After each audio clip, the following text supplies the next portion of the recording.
اے ہمارے رب، ہم تیری حمد بیان کرتے ہیں، تجھ سے مدد طلب کرتے ہیں، تیری بارگاہ میں توبہ کرتے اور تجھ سے مغفرت چاہتے ہیں، اور ہم تیری ہر اچھی تعریف کرتے ہیں۔ میں اس پاک ذات کی حمد کرتا ہوں جس نے ہمارے اندر امن کو مستحکم اور مضبوط کیا اور اپنے نور سے کائنات کو روشن کیا تو وہ جگمگا اٹھی۔ میں گواہی دیتا ہوں کہ ایک اللہ کے سوا کوئی معبود برحق نہیں، اس کا کوئی شریک نہیں۔ ایسی گواہی جس سے ہم بگاڑ کو دور کرتے ہیں، تاریکی کو روشن کرتے ہیں اور یقینی امن کی امید کرتے ہیں۔ اور میں گواہی دیتا ہوں کہ ہمارے نبی محمد اللہ کے بندے اور رسول ہیں، جنہوں نے واضح نور کی رہنمائی کی تو نور پھوٹ پڑا اور کائنات کو امن و امان سے مکمل کر دیا۔ اللہ درود و سلام اور برکت نازل کرے آپ پر، آپ کے نرم دل آل و اصحاب پر، تابعین پر، اور ان لوگوں پر جو ان کی اچھی طرح پیروی کرے جب تک سورج نکلتا ڈوبتا رہے۔ اما بعد، اللہ کے بندو، اللہ کا کما حق تقوی اختیار کرو۔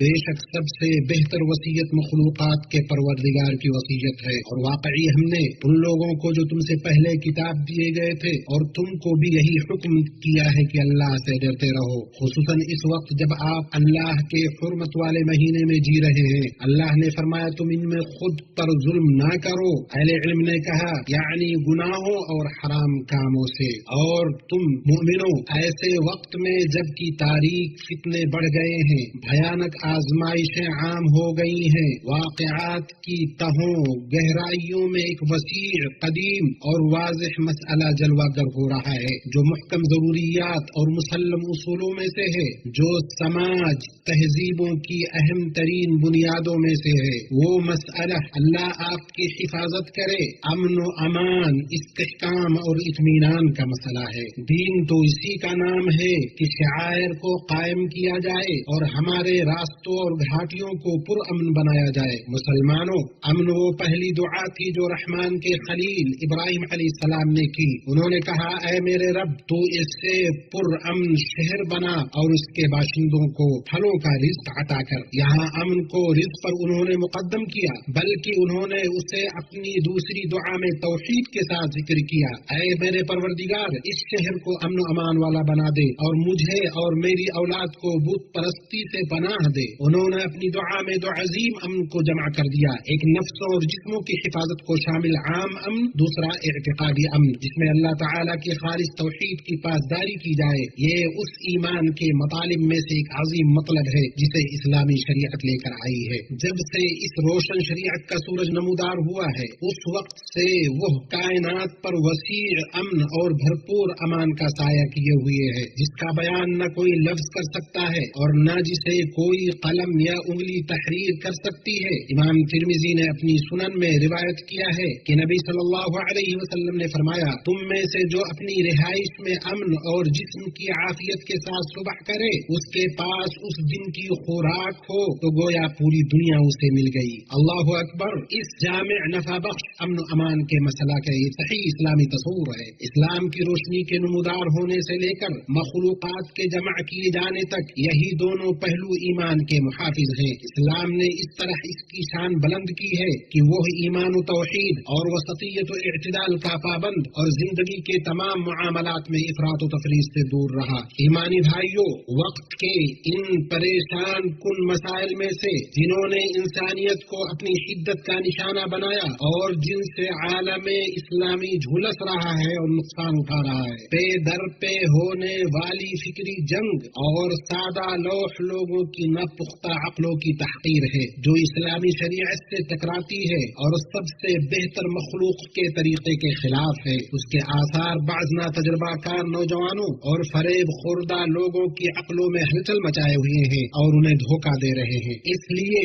امن کی اہم ترین قسموں میں سے فکری امن ہے، بلکہ وہ امن کا خلاصہ اور بنیاد ہے، کیونکہ قوموں، عظمتوں اور تہذیبوں کو ان کے فرزندوں کی عقلوں اور افکار پر تولا جاتا ہے، نہ کہ ان کے جسموں اور ڈھانچوں پر۔ شیخ الاسلام ابن تیمیہ رحمہ اللہ نے کہا عقل سب سے بڑا مطلب اور سب سے نفع بخش حادثہ ہے، عقل سے ہی مکلف ہونے کی حد میں داخل ہوا جاتا ہے اور یہ اعمال کی صحت اور عبادات کی ادائیگی میں شرط ہے۔ امام قرطبی رحمہ اللہ نے کہا قابل اعتماد صحیح رائے یہ ہے کہ برتری اس عقل کی بنیاد پر ہوتی ہے جو مکلف کیے جانے کی اصل ہے، اسی کے ذریعے اللہ کو پہچانا اور اس کے کلام کو سمجھا جاتا ہے۔ ہے اور اسی کے ذریعے اس کی نعمتوں اور اس کے رسولوں کی تصدیق تک پہنچا جاتا ہے۔ مگر جب عقل بندے سے مطلوب ہر چیز کا ذمہ اٹھا نہیں سکی تو رسول بھیجے گئے اور کتابیں نازل کی گئی، اور عقل کے سلسلے میں کہا گیا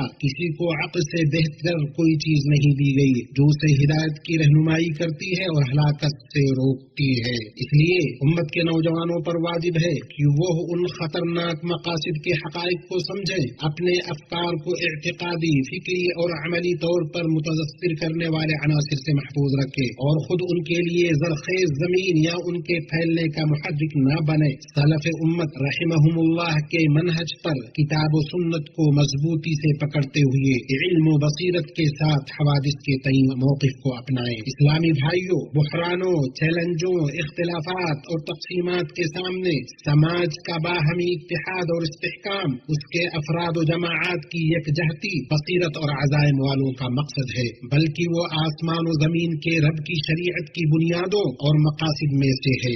یہ امن کی اہم ترین قسموں میں سے ایک دوسری قسم ہے اور وہ ہے سماجی امن۔ یہ اس بات پر توجہ دیتی ہے کہ بدلتے حالات اور واقعی یا ممکنہ خطرات کے سائے میں سماج اپنی بنیادی شناخت پر قائم رہے، وہ جرائم کا مقابلہ کرنے، مجرمانہ نیٹ ورکوں کی سرگرمیوں کو روک کر، انہیں توڑ کر، ان کا خاتمہ کر کے سماج کے امن اور سلامتی کو تقویت بہم پہنچانے کے لیے ایک ڈھال کا کردار ادا کرتا ہے۔ یہ امن ان جرائم پر توجہ مرکوز کرتا ہے جو ذاتی حقوق پر زیادتی کرتے ہیں یا شریعت و حکومت کی طرف سے معتبر بنیادی آزادیوں کو پامال کرتے ہیں، جیسے وطنوں اور سماجوں کے خلاف دہشت گردانہ جرائم یا کسی بھی شکل میں افراد کی عزت و آبرو کو لانگھنا، جیسے انسانوں کی تجارت اور مادی یا اخلاقی مقاصد کے لیے ان کا استحصال جو عام آداب کے منافی ہوں، منشیات اور عقل کو متاثر کرنے والے مواد کا استعمال کرنا، اور رہائش، عمل اور حدود کے نظاموں کی خلاف ورزی کرنا،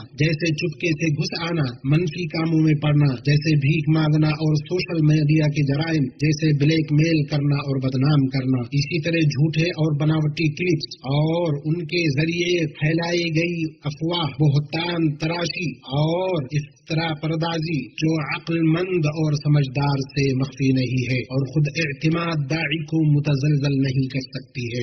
اسی طرح کمپیوٹر اور موبائل کو ہیک کرنا، سائٹوں اور نیٹ پر مالی دھوکہ دھڑی کرنا اور جلد امیری کے دعوی والے وہمی پیغامات، تجارتی پردہ داری، مختلف روایتی اور ڈیجیٹل ذرائع کے ذریعے لوگوں کے مال کو نشانہ بنانا، ان سے دھوکہ دھڑی کرنا، اسی طرح الیکٹرانک ہیکنگ کی مختلف شکلیں اور تمام لوگوں کے لیے دستیاب مصنوعی ذہانت کے جرائم ہیں۔ ان متعدد سمتوں والی مجرمانہ سرگرمیوں کی صورتحال میں ہر اس شخص کے مقابلے میں ایک صف ہو کر کھڑا ہونا ضروری ہے جو قیادتوں، سرکردہ لوگوں اور علماء پر جھوٹے کلپس اور خود ساختہ اقوال کے ذریعے جھوٹ باندھ کر صف میں شگاف ڈالنے اور تفرقہ اور خلل پیدا کرنے کی کوشش کرے۔ بئی طور کی سماجی امن کو کارگر کیا جائے، ایسے شخص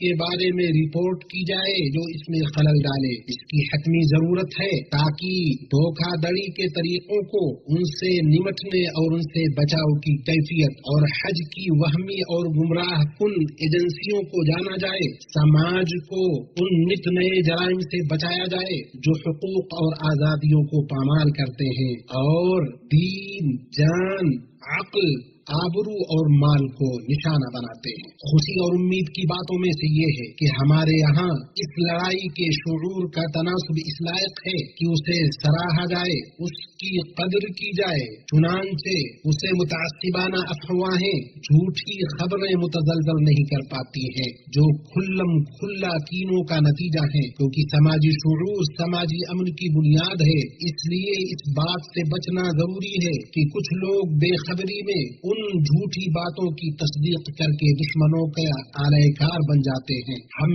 اعتماد، بلندی، طاقت، مضبوطی اور ثبات پر قائم ہیں اور راہ پہلے سے معلوم ہے، راہ ہموار ہے۔ تاریخ و سال پائیدار سچے گواہ ہیں کہ کامیاب اور بلند عزائم افراد، اداروں، ممالک، ہستیوں کو ہر زمان و مکان میں حاسدوں اور کینہ پروروں کے تیر نشانہ بناتے رہے ہیں۔ ہیں۔ اللہ نے فرمایا اور بری تدبیروں کا وبال ان تدبیر والوں ہی پر پڑتا ہے، اور فرمان الہی ہے اور وہ تو اپنی تدبیریں کر رہے تھے اور اللہ اپنی تدبیر کر رہا تھا، اور سب سے زیادہ مستحکم تدبیر والا اللہ تبارک و تعالی ہی ہے۔ ولا حول ولا قوة الا باللہ العلی العظیم، حسبنا اللہ ونعم الوکیل۔ ہمارے لیے قوت و طاقت صرف اللہ عظیم کے ذریعے ہے، اور ہمارے لیے اللہ کافی اور بہترین مددگار ہے۔ فرمان الہی ہے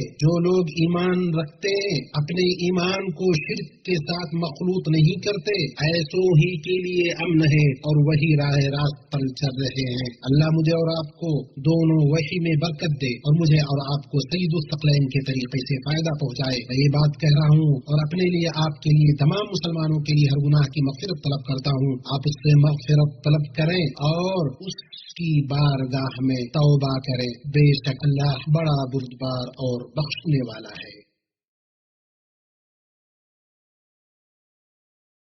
ہر قسم کی تعریف اللہ کے لیے ہے جو فضل و احسان والا ہے۔ میں گواہی دیتا ہوں کہ ایک اللہ کے سوا کوئی معبود برحق نہیں، اس کا کوئی شریک نہیں۔ اس نے ہمیں امن و امان کی بھرپور نوازشوں سے بہرہور کیا، اور میں گواہی دیتا ہوں کہ ہمارے نبی محمد اللہ کے بندے اور اس کے رسول ہیں۔ درود و سلام اور برکتیں نازل ہوں آپ پر، زمانوں کے سردار آپ کے آل و اصحاب پر، اور جو ان کے بعد تا قیامت آئے اور ان کا اچھی طرح اتباع کریں ان پر۔ اما بعد، اللہ کے بندو، اللہ کا کما حق ہو تقوی اختیار کرو۔ بلا شبہ اس کا تقوی سب سے مضبوط دستاویز ہے، اسی سے افواہوں اور مشکلات سے نکلتے ہیں، اسی سے حقائق کے چہرے آشکار ہوتے ہیں۔ بابرکت مومنوں اور حجاج کرام، اللہ تعالی نے حرمین شریفین والے ملک کو امن و سلامتی سے نوازا ہے۔ اللہ نے فرمایا، کیا انہوں نے نہیں دیکھا کہ ہم نے حرم کو مقام امن بنایا ہے اور لوگ اس کے گرد و نواح سے اچک لیے جاتے ہیں؟ اور اللہ نے فرمایا، کیا ہم نے انہیں امن و امان اور حرمت والے حرم میں جگہ نہیں دی جہاں تمام چیزوں کے پھل کھینچے چلے آتے ہیں جو ہمارے پاس سے بطور رزق کے ہیں، لیکن ان میں سے اکثر کچھ نہیں جانتے۔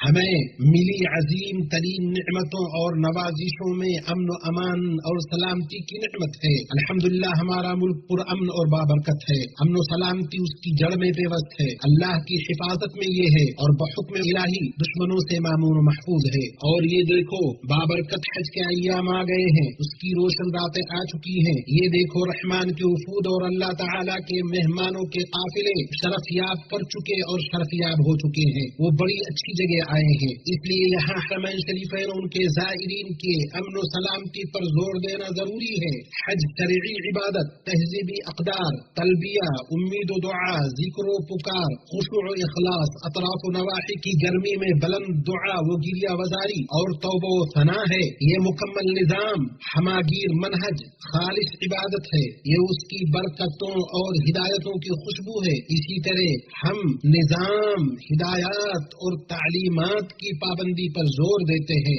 جن میں یہ واضح حکم ہے کہ حج بغیر اجازت کے اور بغیر تصریح کے نہیں، اور یہ استطاعت کی شرط کی لوازمات میں سے ہے، تاکہ مفادات کے حصول اور ان کی تکمیل، مفاسد کو دور کرنے اور انہیں کم کرنے کے سلسلے میں عظیم شرعی مقصد پورے ہوں، اور عبادت گزاروں اور زائرین کے دینی اور تہذیبی تجربوں کو بڑھایا جائے۔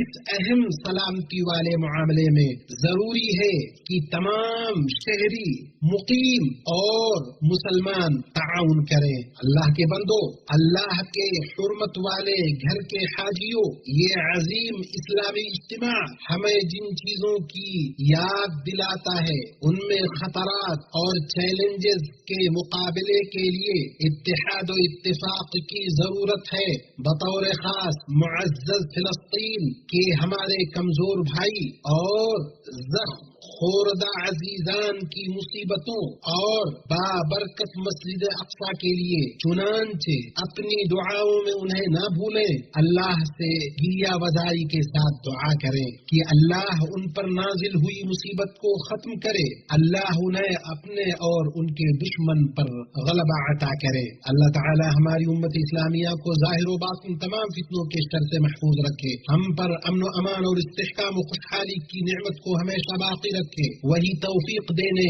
درستی عطا کرنے اور ہماری امیدوں کا مالک ہے۔ یہ باتیں رہیں، اللہ تم پر رحم کرے۔ درود سلام بھیجو اپنے مکرم نبی محمد صلی اللہ علیہ وسلم پر، جن کا تمہیں اللہ رب العالمین نے حکم دیا ہے اور کہا اللہ تعالیٰ اور اس کے فرشتے اس نبی پر رحمت بھیجتے ہیں۔ اے ایمان والو، تم بھی ان پر درود بھیجو اور خوب سلام بھیجتے رہا کرو۔ اللہ آپ پر درود بھیجے جب تک بجلی چمکے اور روشن ہو، اور جب تک سریا اور ستارے آسمان کے گلے ملے۔ اے اللہ درود و سلام نازل فرما ہمارے نبی محمد اور ان کے پاکیزہ اور پاک باز آل و اولاد پر، ان کے روشن اعضاء والے صحابہ پر، ان کے خلفائے راشدین ابو بکر و عمر و عثمان و علی پر۔ اے اللہ تو ان سے اور تمام صحابہ و تابعین سے راضی ہو جا، ان لوگوں سے جنہوں نے روزے جزا تک اچھی طرح سے ان کی پیروی کی ہے، ان کے ساتھ ہم سے بھی راضی ہو جا اپنے احسان و سخاوت اور کرم سے۔